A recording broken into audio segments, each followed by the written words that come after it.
الحمدللہ رب العالمین والعاقبۃ للمتقین والصلاة والسلام علی خیر خلقہ محمد وآلہ وصحبہ اجمعین اما بعد۔ ذکر ڈاکٹر لقمان سلفی کا ہو رہا ہے۔ اس ذکر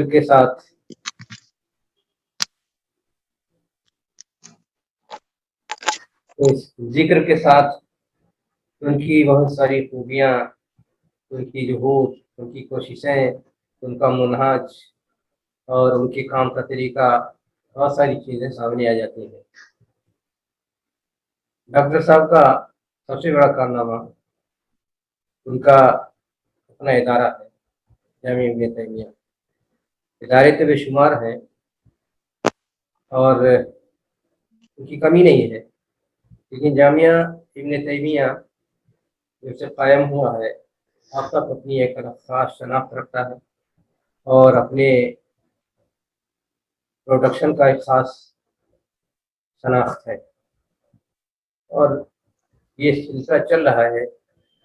اللہ تعالیٰ سے دعا ہے کہ برابر قائم ہے۔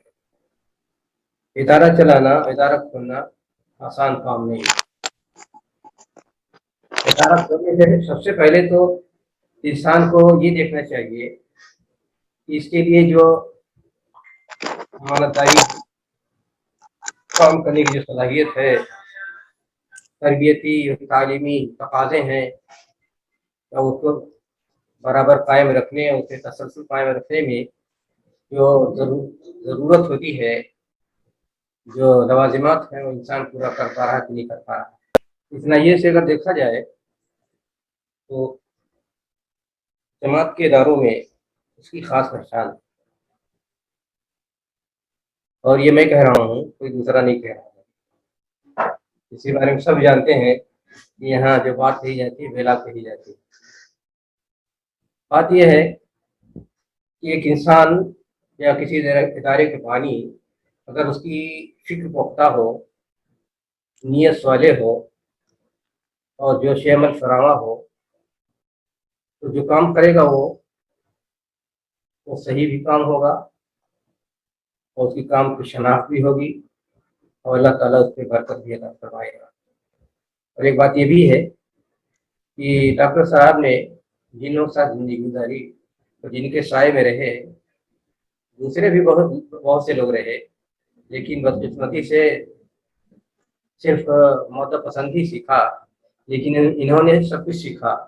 انہوں نے منہج بھی سیکھا، عمل بھی سیکھا، صالحیت بھی سیکھا، کام کرنے کا طریقہ بھی سیکھا، تربیتی انداز بھی سیکھا۔